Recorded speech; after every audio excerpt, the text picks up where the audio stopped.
YouTube? Niner Empire, what is going down? Welcome back. Niners 39-6, improved to 2-1. We beat the Giants. So, real quick, I think all in all, Nick Mullins played a hell of a game. I think he was very, very accurate on his passes. He was throwing great balls under pressure. Nick Mullins is a very, very good insurance quarterback for this 49ers team. And I think it showed today. I mean, yes, the Giants are not the best team, but at the end of the day, when a backup quarterback's coming in the midst of injuries across the board for the 49ers, I mean, it's good to see that we have a backup that can play good and that's used to this system. And we got that in Nick Mullins. Nick Mullins, hell of a game. On the other, more offensive players, Brandon Ayuk looked great. He was slow first half, but all in all, he came back, and I thought he had a pretty decent game. I believe he had a touchdown. He should have had 2 touchdowns, but one got called back, and I don't think he scored again.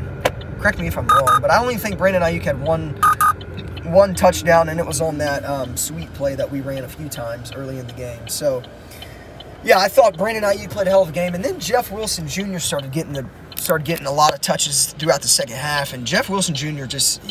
The 49ers do not have a bad running back on the roster. They don't. I mean, Tevin Coleman, great. Raheem Mostert, the best running back we have. Jerick McKinnon, awesome. And then Jeff Wilson Jr., he just runs like the other guys in our squad. He runs like... I think if I can compare him to anybody on the team, I'd have to say probably Jerick McKinnon. I think him and Jerick McKinnon run a lot like each other. From what I've seen, at least. I think we just don't have a bad running back on this team.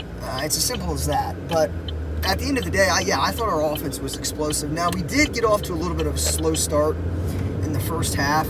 We were moving the ball tremendously, but we could not score. And then, obviously, Robbie Gould had a missed field goal, but partial.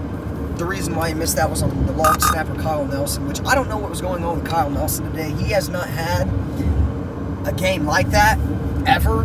I mean, this is a veteran long snapper, and I believe every single play, it was just a low snap. Every single snap on a field goal, it was just a low snap, and he could not snap the ball right. So, that's something that can be fixed easily, but, I mean, Kyle Nelson, you got one job, man. I mean, these have got to be perfect snaps. But other than that, I mean, we had I thought our offense played very, very well, especially in the second half. Brandon Ayuk emerged heavily in the second half.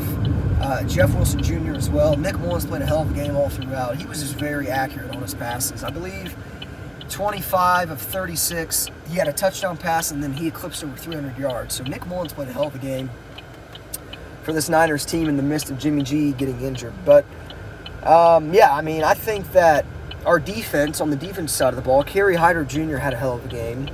Deion Jordan, who we just promoted up from the practice squad.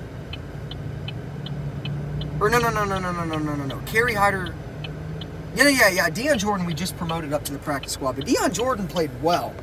I believe Deion Jordan, I think he had a sack, and then he had, I believe, he had a fumble recovery as well. So Deion Jordan played well, especially for us signing him to that 1-year deal a couple months ago, and then him, obviously having to be on the practice squad, and then him getting promoted from the practice squad because of the Solomon Thomas and Nick Bosa injuries, and he comes in and he makes an immediate impact. Deion Jordan played really well. Kerry Hyder.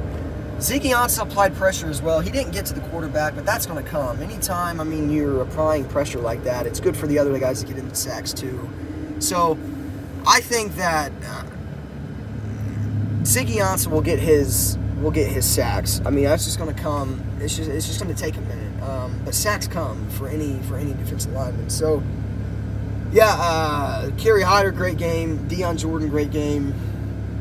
I thought Zeke Ansah played well too, even though he didn't have a sack. He just applied pressure and made it easier for the other guys on the defensive line. Who else?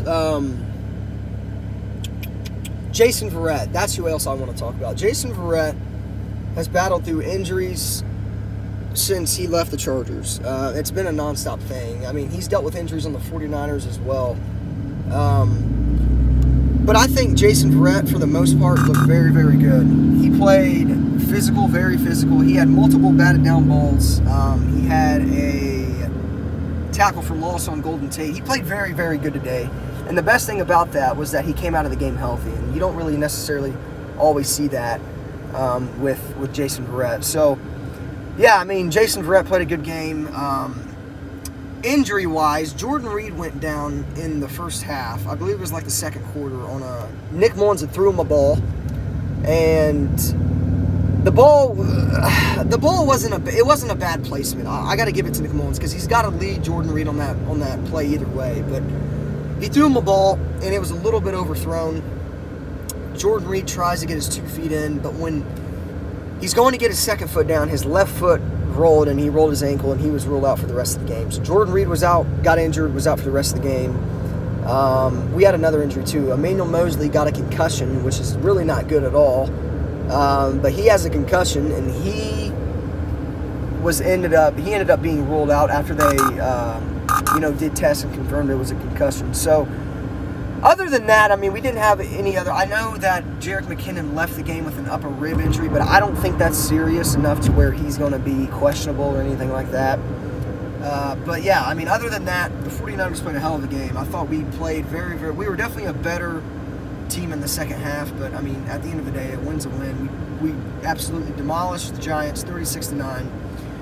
And one thing about the Giants is, losing Saquon Barkley was a very, very, very, very significant loss for the Giants team, because I feel like Saquon Barkley is the guy that levels that team out in a way. And it gives the Giants a little bit of hope that they have, a guy like Saquon Barkley on their team. So when he went down, I mean, I knew that was going to be a very, very significant loss for the Giants. I mean, they just couldn't get anything going. They just looked lost offensively without Saquon Barkley. And I mean, in the Giants, perspective, I mean, I don't know what else you could do with Saquon Barkley going down, and then it's just a very big loss for the Giants team, and it definitely showed today. But 49ers look great today, and the best part about it is we got the Eagles next week. Eagles tied with the Bengals. I don't know why they didn't kick that 64-yarder field goal. Yes, you got probably a better chance not to make that. I don't know if you guys know what I'm talking about, but at the end of the game, they have a shot to win the game with a 64-yard field goal or elect to punt and basically just set the tie. So, yeah, I mean, they ended up not kicking the field goal, taking the loss, and they tied with the Cincinnati Bengals. So I am not worried about the Eagles next week, especially, we're likely to have George Kittle back. We're likely to have Jimmy G back. Deebo Samuel this morning was ruled that he was aiming for a Week 5 return, so we may not get to see Deebo Samuel next week against the Eagles. But by Week 5, Week 6, we should have a very healthy 49ers team, other than obviously the season injuries that the 49ers have suffered. So I believe Sherman will be ready to go as well Week 4, maybe, depending on how that ankle is. Who else? Who else is hurt that is coming back? Either way, we got a lot of guys coming back next week, and it's good that we're going to look like the 49ers next week and not like, the 2018 49ers or something like that. But we played well today. We did. We played very, very well. I thought Nick Mullins looked great. If there's anybody you can give a game ball to, it's Nick Mullins, Brandon Ayuk. You could argue Jeff Wilson Jr. too. I think Fred Warner had a hell of a game. Fred Warner had the pick on Daniel Jones. He played very, very good too. I don't know. Fred Warner plays good every week, though. You could elect him every week for player of the game if you wanted to. But, yeah, great team win by the Niners. We improved to 2-1. Like I said, we got the Philadelphia Eagles next week on Sunday Night Football. That's going to be a very good game. Maybe not a very good game, but I love watching Sunday Night Football games. I think that's my favorite time to watch any team play is Sunday night, 49ers at least. So we got Sunday night against the Eagles next week, and then obviously after that we have the Miami Dolphins in San Francisco after that game. So, yeah, let me know what you guys think of the 49ers improving to 2-1. Give me your guys' game thoughts down below. But, yeah, Niners 2-1, 36-9 was the final score. Yeah, subscribe if you're new. I'll see you guys in the next one.